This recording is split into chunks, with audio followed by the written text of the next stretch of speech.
Hello students, how are you all. मैं आज आप लोगों को कुछ प्रीवियस ईयर क्वेश्चंस बताऊंगी PYQs के फॉर्म में। वो आपको सैम्पल पेपर में क्वेश्चंस मिलेंगे जिनमें से क्वेश्चन आपको बोर्ड एग्जाम में पूछे जा सकते हैं। Okay, let's begin. Now first question is gold and silver are use to make jewellery. आपको यहाँ रीजन देना है गोल्ड और सिल्वर को हम ज्वेलरी की तरह क्यों यूज करते हैं। तो answer is because gold and silver जो होते हैं लस्ट्रस मेटल होते हैं। लस्ट्रस मतलब चमकदार मेटल होते हैं। नंबर 2 मैलिएबल होते हैं। एंड नंबर 3 डक्टाइल होते हैं। एंड नंबर 4 अनरिएक्टिव होते हैं।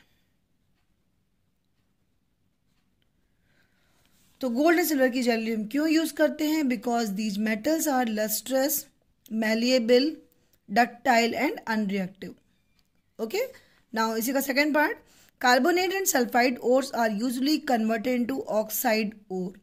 जो कार्बोनेट और सल्फाइड ओर्स होते हैं मेटल के साथ, वो उनको ऑक्साइड ओर में कन्वर्ट किया जाता है prior to reduction in the process of extraction. Extraction का मतलब होता है मेटल को मेटल के ओर से निकालना। मेटल को जो प्योर फॉर्म में निकाला जाता है उसको मेथड को एक्सट्रैक्शन बोलते हैं। तो जो कार्बोनेट और सल्फाइड ओर होते हैं जैसे ZnCO3 या ZnS है, और इससे हमें जिंक मेटल निकालना है, तो इन दोनों प्रोसेस में ZnCO3 और ZnS को हमें ZnO में चेंज करना है। हाँ, तो कार्बोनेट एंड सल्फाइड ओर को चेंज किस में कर रहे हैं? ऑक्साइड ओर में। तो यही पूछा गया रिडक्शन से पहले कार्बोनेट और सल्फाइड ओर को जिंक ऑक्साइड में या किसी भी मेटल ऑक्साइड में चेंज करते हैं। ऐसा क्यों करते हैं? तो जो मेटल ऑक्साइड होता है, मेटल ऑक्साइड जब बनाएंगे उसका जो रिडक्शन होता है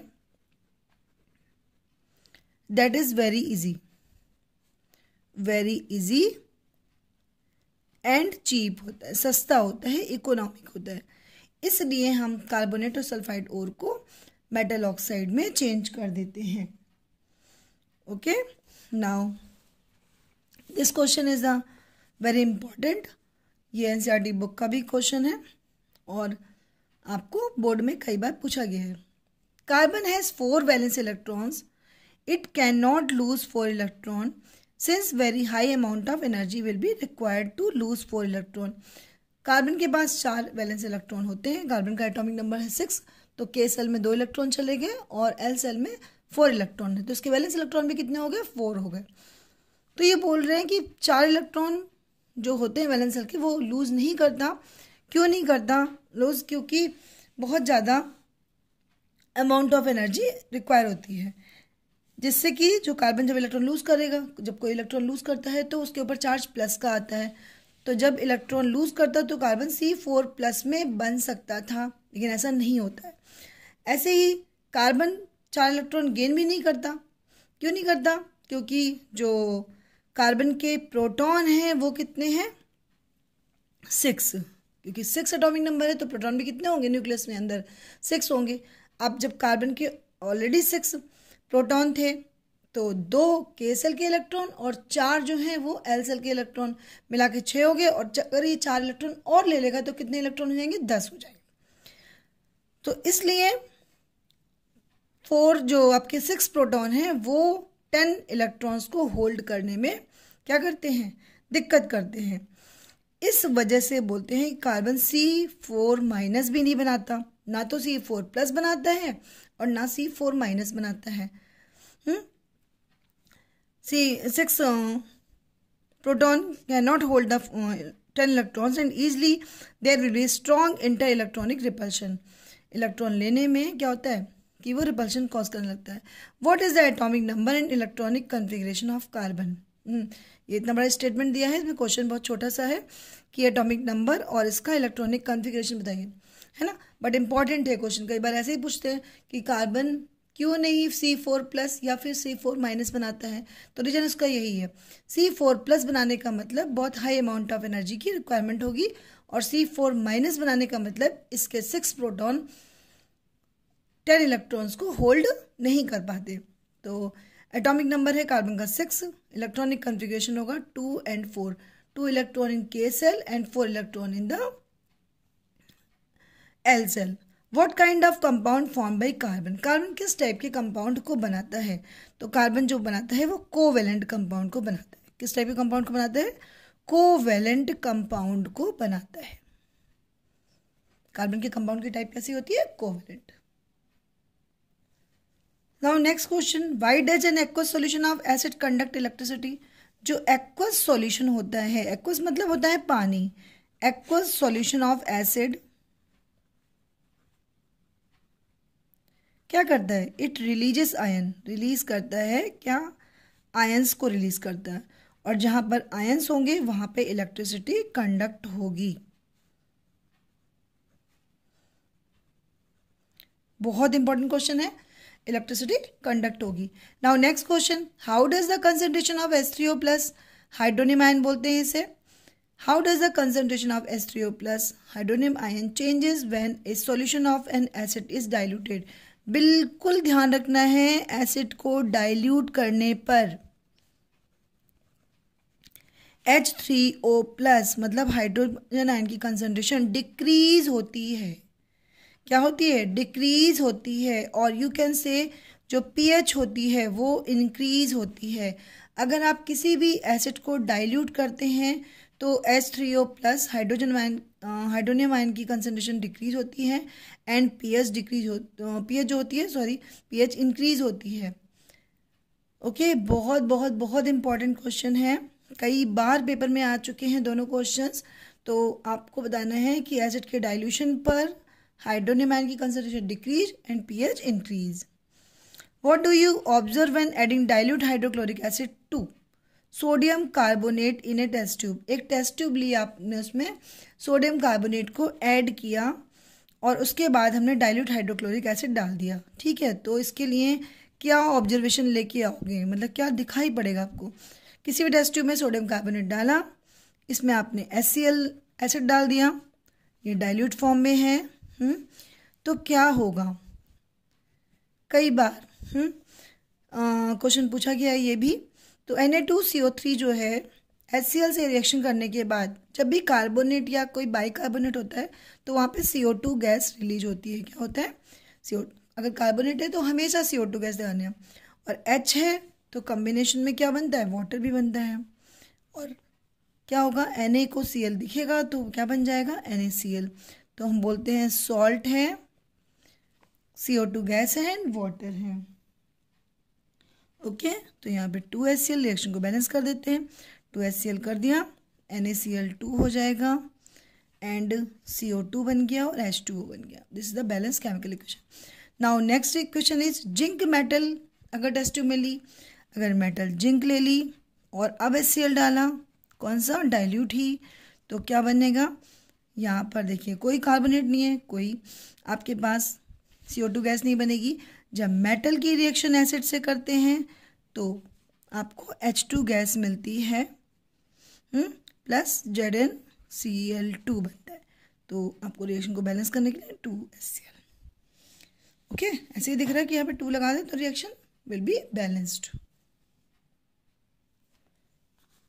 now next question, what happens when sodium sulphate का फार्मूला होता है Na2SO4 and barium chloride react with each other. क्या होगा जब सोडियम सल्फेट और बेरियम क्लोराइड को आपस में मिलाया जाएगा? तो पहले तो आपको फार्मूला ही पता होना चाहिए. मैंने यहाँ फार्मूला लिख दिए हैं, लेकिन फार्मूला हो सकता है आपको एग्जाम में ना दे. तो आपको पता होना चाहिए कि सोडियम सल्फेट बोला गया तो फार्मूला Na2SO4 होगा एंड बेरियम क्लोराइड बोला गया तो फार्मूला BaCl2 होगा. तो क्या होगा? रिएक्शन देख लेते हैं. Na2SO4 की रिएक्शन होगी BaCl2 से. तो व्हाट विल हैपन? बन जाता है BaSO4 ओके प्लस 2NaCl. जो BaSO4 होता है उसका कलर होता है वाइट. कैसा कलर है? वाइट. ओके, तो यहाँ पे देखिए सोडियम आयन Cl के साथ चला गया प्रोडक्ट साइड में और बेरियम आ गया SO4 के साथ. तो this reaction is double displacement reaction. Double displacement reaction.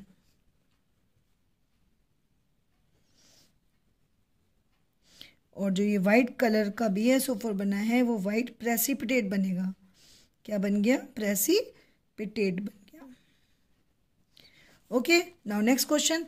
On opening the soda water bottle the dissolved CO2 comes out.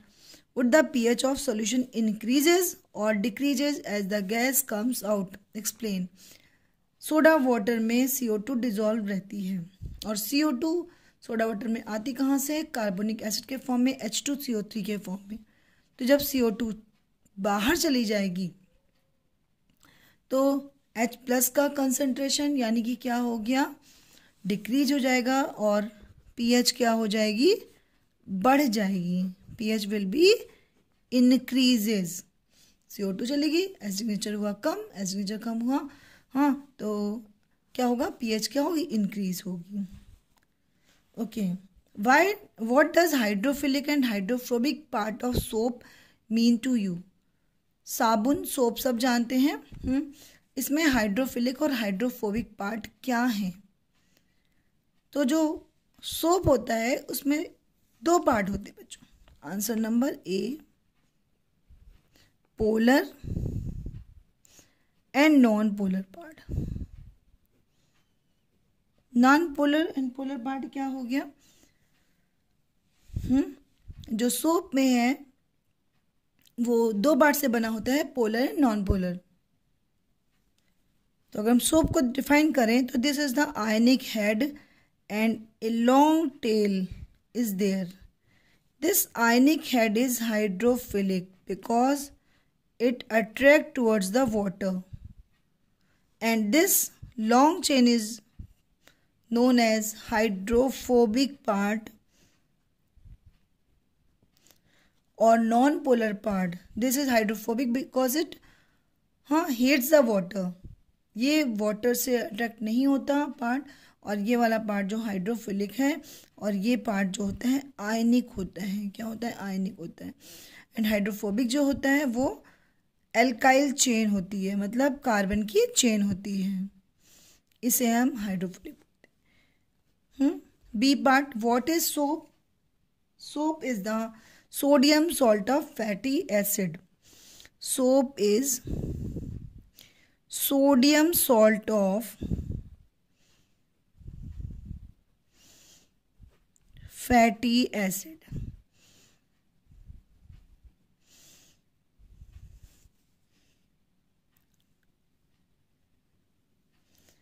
Now next question is, what is observed when a solution of potassium iodide is added to solution of lead nitrate taken in test tube? क्या observe करोगे अगर potassium iodide को lead nitrate solution में add किया जाए? दोनों ही aqueous होंगे, मतलब पानी में होंगे। Ki को अगर हम PbNO3 वोल्टाइज में ऐड करते हैं तो बनता है PbI2 प्लस KNO3। जो PbI2 है दैट इज येलो प्रेसिपिटेट। पीछे मैंने आपको एक रिएक्शन बताई थी जिसमें बेरियम सल्फेट का वाइट प्रेसिपिटेट बनता है, PbI2 का येलो प्रेसिपिटेट बनता है। ओके, तो रिएक्शन को बैलेंस करके देख लेते हैं। यहाँ पे 2Ki एंड यहाँ पे 2KNO3। रिएक्शन को बैलेंस करने के मेथड मैं अपनी वीडियो में डाल दूंगी, उससे आप चेक कर सकते हो। Okay, and what type of reaction is this? ये रिएक्शन क्या है? जैसे हमने बेरियम सल्फेट वाली रिएक्शन की थी सेम। देखिए, पोटेशियम किसके साथ चला गया? नाइट्रेट के साथ, और लेड किसके साथ आ गया? आयोडाइड के साथ। प्रोडक्ट साइड में दिखाई पड़ रहा है। तो इसका मतलब क्या है? दोनों आयंस ने अपनी पोजीशन को एक्सचेंज कर लिया, means this is the double displacement reaction. Double displacement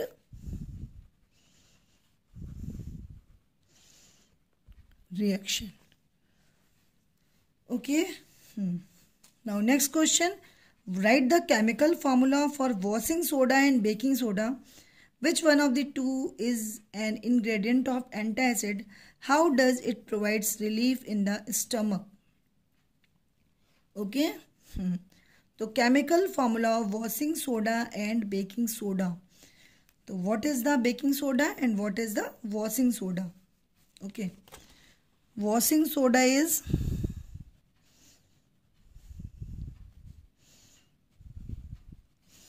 Na2CO3 dot 10H2O। And baking soda bake करने के काम आता है, वॉशिंग सोडा क्लीनिंग में काम आता है। Baking soda is NaHCO3। कौन सा एंटासिड के अगेंस्ट वर्क करता है? एंटासिड में कंपोनेंट जो होता है वो होता है बेकिंग सोडा, मतलब NaHCO3। How does it provide the relief in stomach? Then NaHCO3 neutralizes the excess acid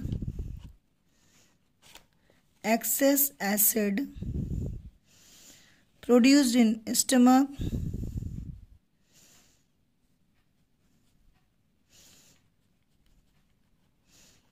and provide relief.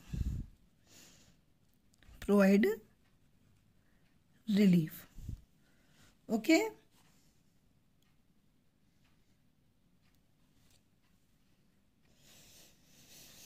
तो गाइज आज हमने इतने क्वेश्चन करे, ये प्रीवियस ईयर क्वेश्चंस थे। आप इन्हें क्वेश्चन को सॉल्व करिएगा और कोई क्वेरी हो तो उसको कमेंट बॉक्स में डाल सकते हैं। Thank you students.